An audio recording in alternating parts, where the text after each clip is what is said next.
नमस्कार, मैं जैस्मिन शर्मा आप सभी दर्शकों का अन्नदाता कार्यक्रम में स्वागत करती हूं। हर रोज की तरह कार्यक्रम में लेकर आई हूं खेतीबाड़ी से जुड़ी हुई बहुत सी लाभकारी जानकारियां।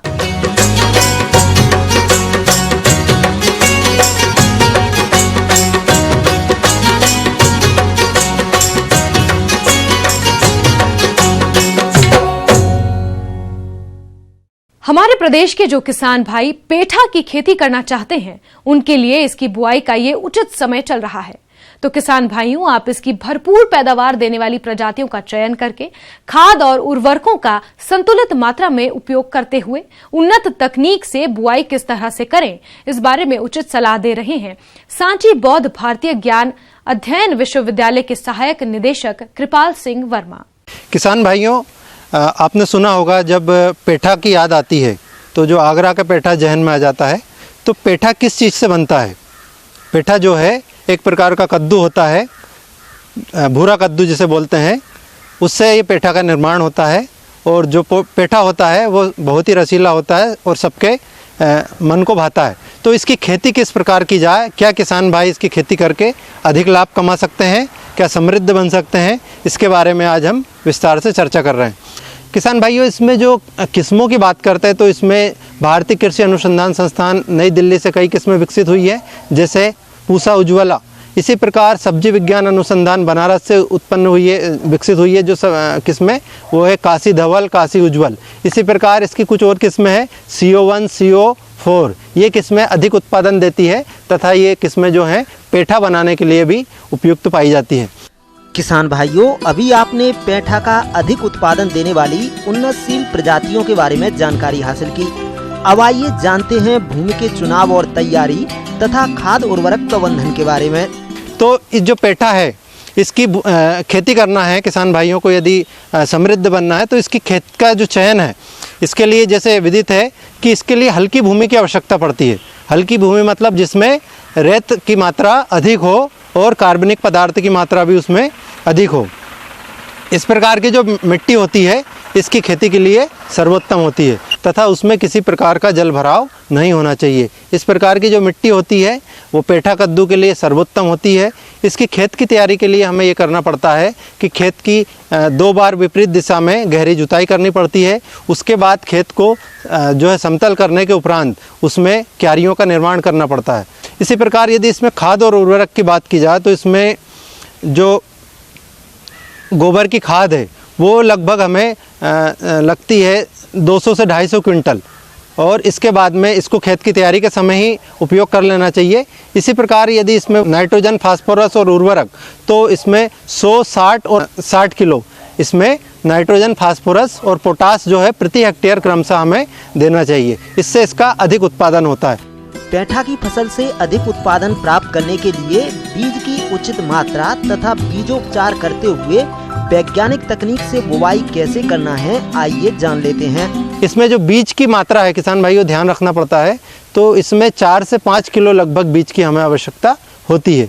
बीज को हमें जो फफूंदनाशक दवाइयाँ हैं उनसे उपचारित करना बहुत ही आवश्यक है। बीज को उपचारित करने के लिए हमें उचित समय से उचित मात्रा को लेकर उपचारित करना चाहिए। तो क्यारियों के निर्माण में हमें देखना पड़ता है कि उसकी क्यारी जो है पंक्ति से पंक्ति की दूरी 2.5 से 3 मीटर हमें रख के, और उसमें लगभग हमें 1 से 1.5 फीट का एक नाली बनानी है। इसी प्रकार यदि इसमें बात की जाए, जैसा मैंने पूर्व में बताया कि इसकी जो बुआई है वो 2.5 से 3 मीटर और पंक्ति से पंक्ति तथा 60 से 120 सेंटीमीटर जो है पौधे से पौधे की दूरी रखते हुए इसकी बुआई करना चाहिए। पेठा की फसल का उचित विकास हो, इसके लिए आप खरपतवार नियंत्रण करते हुए सिंचाई प्रबंधन कैसे करें, आइए जान लेते हैं।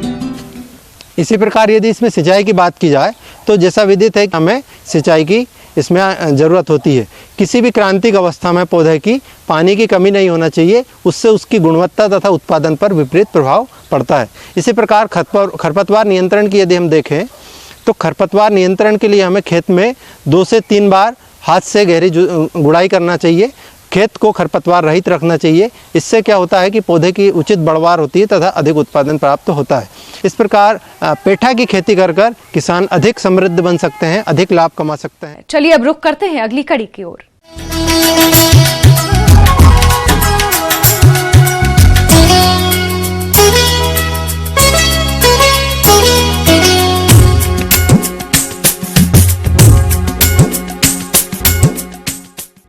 किसान भाइयों, गन्ना अपने राज्य में अधिक मुनाफा देने वाली नकदी फसल है।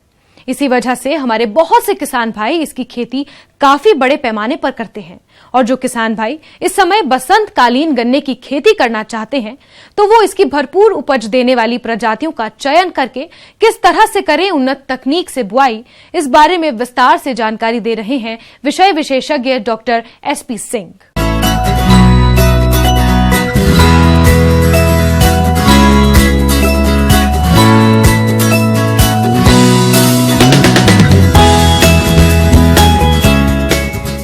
किसान साथियों, देखिए ऐसे किसान भाई जो अपने खेतों में अब बसंतकालीन गन्ने की बुवाई करना चाहते हैं, उनके लिए सबसे सही समय है बुवाई का।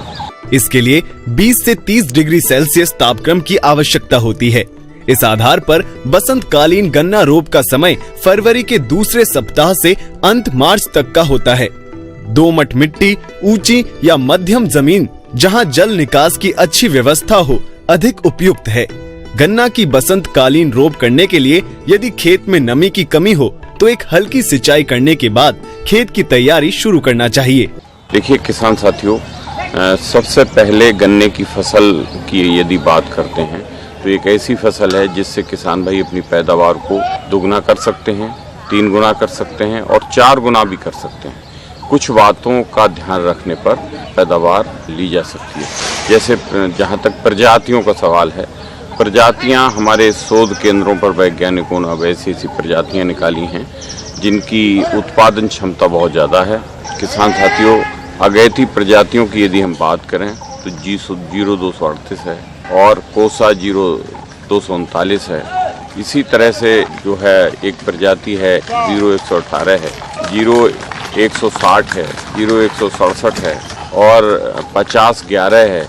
एक और कोसा 8279 और कोसा 8272 भी निकली हैं। इन प्रजातियों में से कोई सी प्रजाति लेकर आप बुवाई कर सकते हैं। ध्यान देने की बात यह है कि इस समय जो बुवाई का तरीका है उस पर भी ध्यान देने की जरूरत है। जो परंपरागत तरीका था उसकी अपेक्षा किसान भाई यदि ट्रेंच विधि से गन्ने की बुवाई करते हैं तो उससे ज़्यादा पैदावार आती है। हालांकि कुछ खर्चा श्रमिकों में बुवाई के समय बढ़ जाता है। इसमें ट्रेंच ओपनर से 4 से 4.5 फीट यानी 1.5 मीटर की दूरी पर ट्रेंच ओपनर से ट्रेंच बनाई जाती है। उसके बाद सिंगल बड या डबल बड के टुकड़े गन्ने के काट कर उनको शोधित कर और पहले से NPK की व्यवस्था करके, जिसमें खास तौर से यदि आप DAP का इस्तेमाल कर रहे हैं तो 8 से 10 किलोग्राम प्रति बीघा और उसके साथ 3 से 4 किलोग्राम पोटास भी मिला लें। और यदि NPK का प्रयोग कर रहे हैं तो 10 से 12 किलोग्राम NPK। साथ में इस समय 1 से 1.25 किलो बीघा 21% का जिंक सल्फेट, यदि 33% का है तो आधा किलो प्रति बीघा की दर से जिंक सल्फेट अंतिम जुताई में गन्ने के अवश्य मिला दें।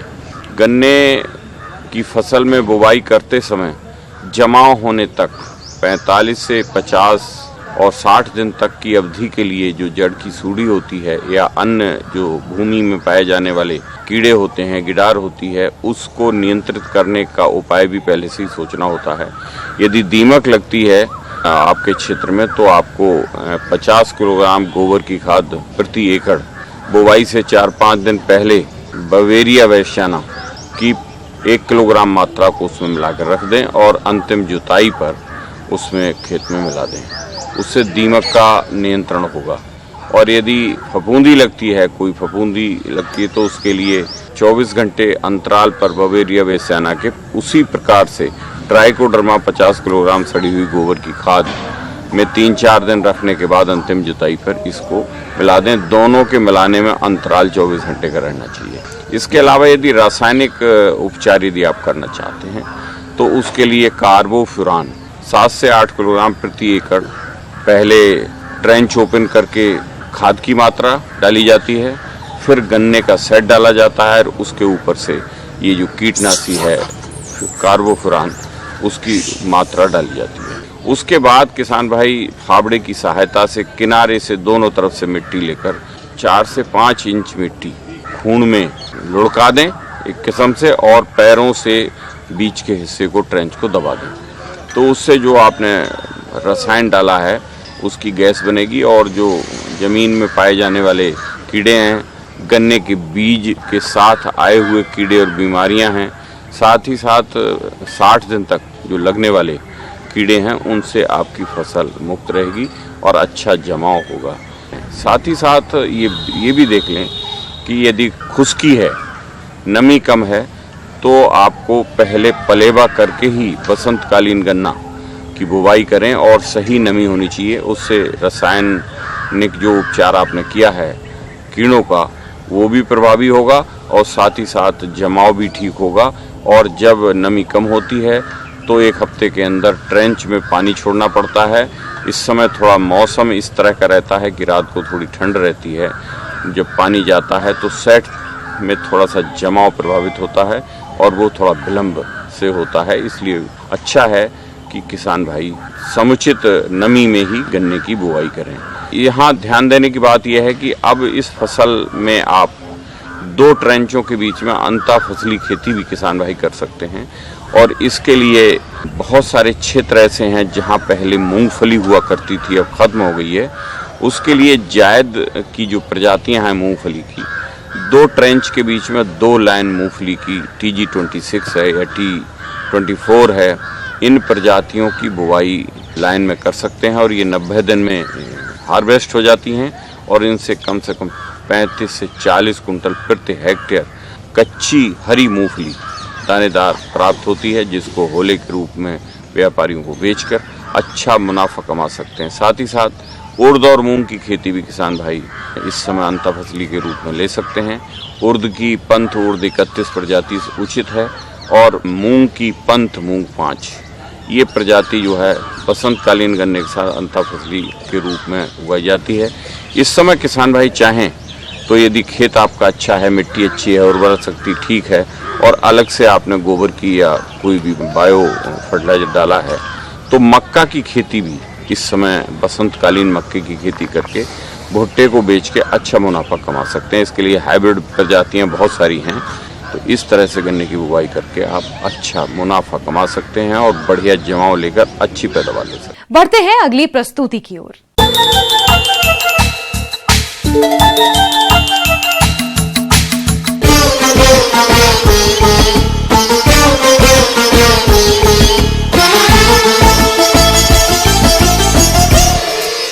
हमारे प्रदेश के बहुत से किसान विभिन्न प्रकार की सब्जियों की खेती करते हैं, लेकिन कभी कभी इन सब्जियों की तुड़ाई तो कर लेते हैं, पर किसी कारणवश उन्हें बाजार में नहीं बेच पाते, तो तोड़ी गई सब्जियों की क्वालिटी में गिरावट आने लगती है। साथ ही कई सब्जियां तो पूरी तरह से खराब हो जाती हैं, जिसके लिए किसानों को काफी नुकसान उठाना पड़ता है।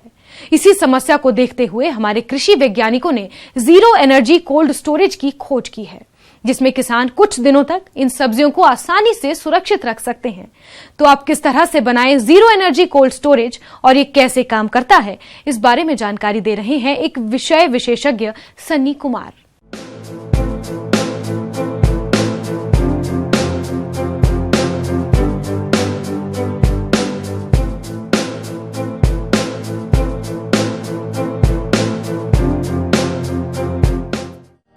फलों व सब्जियों की बुआई तथा कटाई के उपरांत औद्योगिक उत्पादों को खराबी से बचाने, अनावश्यक बाहुल्य को रोकने, बाजार में नियमित पूर्ति और उचित मूल्य प्राप्त करने के लिए इनका उचित संग्रहण आवश्यक है। अन्यथा फल और सब्जियों में स्वाभाविक जैविक क्रियाएं जैसे श्वसन तथा वाष्पोत्सर्जन के साथ साथ नमी होने के कारण ये जल्दी खराब हो जाते हैं और इससे किसानों को काफी हानि होती है। शीत भंडारण गृहों में उत्पादों को संग्रह करने की आधुनिक और लाभदायक विधि है, लेकिन लागत और ऊर्जा खपत की दृष्टि से शीत भंडारण काफी महंगा पड़ता है। इसी को देखते हुए भारतीय कृषि अनुसंधान संस्थान द्वारा विकसित शून्य ऊर्जा प्रशीतन प्रकोष्ठ लागत की दृष्टि से एकदम सस्ता है। यह जल के वाष्पन के शीतलीकरण सिद्धांत पर कार्य करता है। और हमने ये जीरो एनर्जी कूल चैम्बर बनाया है। इसके अंदर क्या होता है कि हम अपनी कोई भी जो फसल होती है उसको हम सेल्फ लाइफ को इंक्रीज कर सकते हैं 2 से लेके 5 दिन तक। इसके अंदर किसी भी चीज़ की जरूरत नहीं होती, सिर्फ पानी की जरूरत होती है। इसके अंदर 2 दीवारें बनी है, जिसके अंदर 10 इंच का फासला है और उसके अंदर मिट्टी भर दी है, जिससे में क्या होगा कि हमें सुबह और शाम पानी देना है, जिसके कारण अंदर जो एक और अंदर चैम्बर है उसके अंदर कूलिंग रहेगी। कूलिंग से क्या होगा कि हमारी जो भी कुछ भी रखेंगे, जैसे सब्जी रखेंगे, फल रखेंगे, जो भी रखेंगे, उसकी लाइफ 2 से 5 दिन तक बढ़ जाएगी। इस प्रशीतन प्रकोष्ठ में पत्तेदार सब्जियों को 6 से 12 दिन तक, आलू को 50 से 60 दिन तथा 7 दिन तक, संतरे को लंबे समय तक ताज़ा तथा ठीक दशा में रखा जा सकता है। और हम इसको मार्केट के लिए यूज कर सकते हैं। जैसे छोटा किसान होता है वो इसको मार्केट के लिए यूज कर सकता है कि 2 से 4 दिन के बाद जब उसको अच्छा प्राइस मिलने लगे उसके बाद वो कर सकता है। जैसे उसका ज़्यादा प्रोडक्शन हो गया, उस प्रोडक्शन के बाद वो मार्केट में उसको धीरे धीरे करके ले जा सकता है, जितना उसका एक दिन में कंज्यूम हो सकता है। इस विधि से सब्जियों और फलों को बाजार में ज्यादा समय तक उपलब्ध कराया जा सकता है। निर्माण की विधि: भंडारण कक्ष को पानी के स्रोत के पास किसी ऊंचे स्थान पर रखें। इसे बनाने के लिए साधारण वस्तुएं जैसे ईंट, बालू, बांस, खसखस या पुआल, जूट के बोरों की सहायता से इसे बनाया जा सकता है। इसके लिए 165 सेंटीमीटर गुणा 115 सेंटीमीटर आकार का ईंटों का फर्श बनाएं। फिर 67.5 सेंटीमीटर ऊंची दोहरी दीवार बनाएं, जिसकी 2 परतों के बीच 7.5 सेंटीमीटर खाली स्थान हो। इस खाली स्थान में बालू भरें और बालू को पानी से तर करें। ऊपर के ढक्कन के लिए 165 गुना 155 सेंटीमीटर बांस का फ्रेम बनाएं और सिरकी, पुआल या सूखी घास आदि से कवर कर लें। प्रकोष्ठ को सीधी धूप या बरसात से बचाने के लिए उसके ऊपर छप्पर चाहिए। खर्चा सर जैसे फार्मर के ऊपर डिपेंड करता है सर, कितना बड़ा फार्मर है, उसके पास कितना प्रोडक्शन है, उस प्रोडक्शन के हिसाब से वो उसका साइज इंक्रीज कर सकता है और उसका साइज डिक्रीज कर सकता है। उस प्रोडक्शन के हिसाब से वो साइज इंक्रीज और डिक्रीज करेगा, जिससे उसका कॉस्ट भी बढ़ेगा और घटेगा उसके हिसाब से। वैसे इसका कॉस्ट लगभग 2000 के तकरीबन आया है और इसके अंदर हम लगभग 20 से 30 केजी के आसपास हम स्टोर कर सकते हैं। शून्य ऊर्जा प्रशीतन प्रकोष्ठ के लाभ: गैर प्रशिक्षित व्यक्ति भी यह प्रकोष्ठ बना सकता है। इसे चलाने में कोई यांत्रिक या विद्युत ऊर्जा नहीं लगती। बांस या लकड़ी फाइबर बोर्ड के बक्सों के स्थान पर फलों व सब्जियों को जालीदार क्रेटों में रखें। छोटे किसान इसमें कुछ समय तक अपने उत्पाद रख सकते हैं। अन्य घरेलू सामान को भी इसमें रखकर खराब होने से बचाया जा सकता है। सावधानियां: प्रकोष्ठ बनाने के लिए ऐसी जगह चुनें जहां हवा खूब आती हो, पानी न रुके, इसके लिए ऊंची जगह का चुनाव करें। ऐसी साफ व साबुत ईंटों का चुनाव करें जिनसे होकर हवा गुजरती रहे। बालू, कार्बनिक पदार्थों, मिट्टी आदि से रहित तथा साफ होनी चाहिए। ईंटों और बालू को हमेशा पानी से तर रखें। सीधी धूप से बचने के लिए प्रकोष्ठ के ऊपर छत अवश्य होनी चाहिए। प्रकोष्ठ में रखे पदार्थ सीधे पानी के संपर्क में न आए, इसके लिए उन्हें प्लास्टिक के क्रेटों में रखें। भंडारित पदार्थों पर पानी की बूंदें न पड़ने दें। प्रकोष्ठ को साफ रखें। इसके लिए कक्ष में समय समय पर सुखाया गया कीटनाशक, फफूंदीनाशी छिड़कें।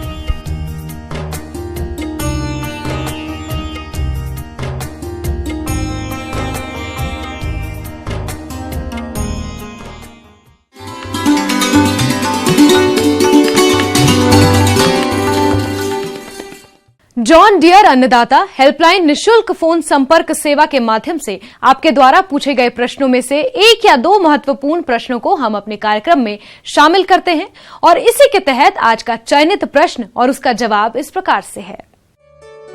अन्नदाता निशुल्क फोन संपर्क सेवा के माध्यम से पूछे गए प्रश्नों में से आज हमने जिस प्रश्न को कार्यक्रम में शामिल किया है उसे पूछा है ग्राम दीनपुर, जिला इंदौर के कृषक महेश कुमार ने। यह उर्वरकों की खरीदी करते समय रखी जाने वाली सावधानियों के बारे में जानकारी चाहते हैं। तो महेश कुमार जी, आपकी जानकारी हेतु प्रस्तुत है कार्यक्रम का यह अंश।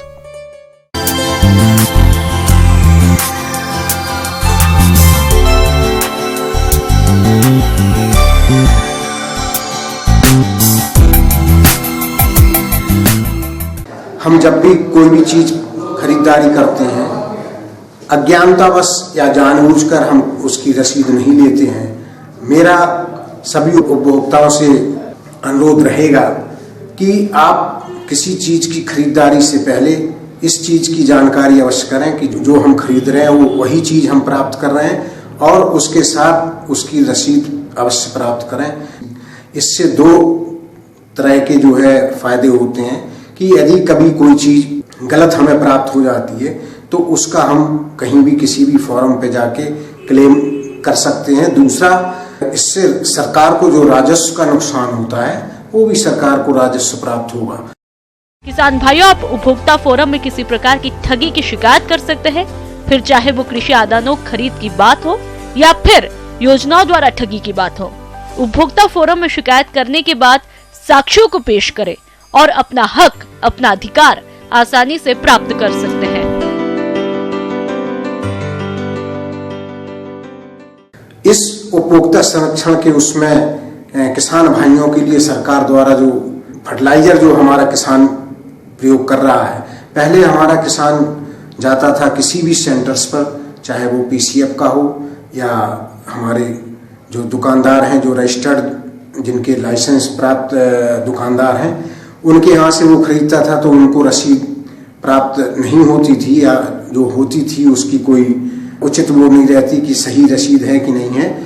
अब इस पर सरकार द्वारा ये निर्धारित कर दिया, कंपलसरी कर दिया कि 1 जनवरी से हमारे यहाँ जो है जो भी उर्वरक बिक्री होगी वो पीओएस मशीन के माध्यम से होगी, और उसमें हमारे किसान भाइयों के लिए ये बहुत बड़ा वरदान होगा कि जो उर्वरक मिलेगा उसकी क्वालिटी के रूप में देखें तो क्वालिटी भी अच्छी होगी, साथ ही उसको जो दर निर्धारित है उसी दर पर वो रसीद इलेक्ट्रॉनिकली जनरेट होके उस मशीन से प्राप्त होगी।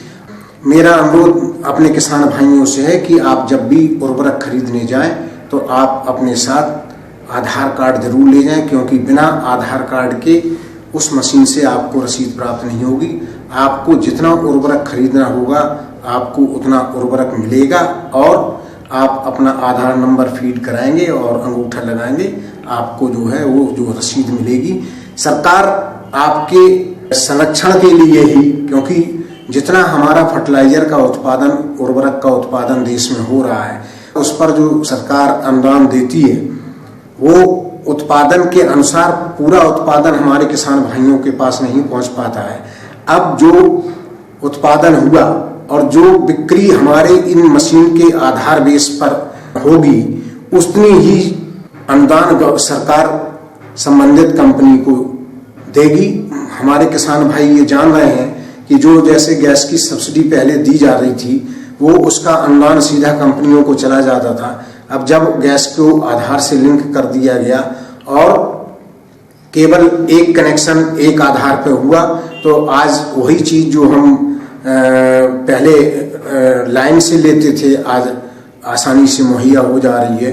तो ये हमारा उपभोक्ता को ध्यान में रख के, उसके अधिकारों को ध्यान में रखकर सरकार द्वारा ये कदम उठाया गया कि हमारे किसान भाइयों को जो भी उर्वरक मिले वो सही दर पर, सही क्वालिटी का, और वो जो अनुदान जो बचेगा वो सरकार उस पैसे को किसानों के हित के लिए जो और योजनाएं चलाई जाएंगी, जिससे हमारे किसान भाइयों और सरकार का जो की मंशा है कि 2022 तक हमें किसानों की आय दोगुनी करनी है, तो ये सब किसान के संरक्षण देने की ही सरकार की मंशा है कि किसी भी तरह से किसी का शोषण ना हो।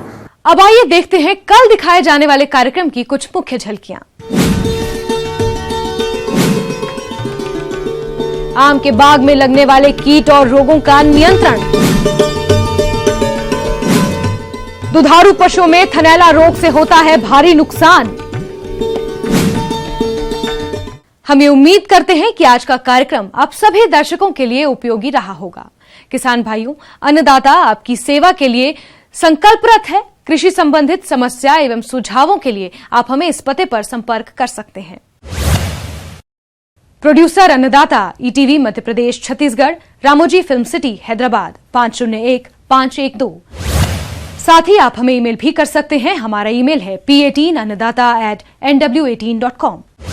इसके अतिरिक्त आप हमें जॉन डियर निःशुल्क हेल्पलाइन नंबर 180041921555 पर सोमवार से शनिवार सुबह 10 से शाम 4 बजे के बीच संपर्क कर सकते हैं।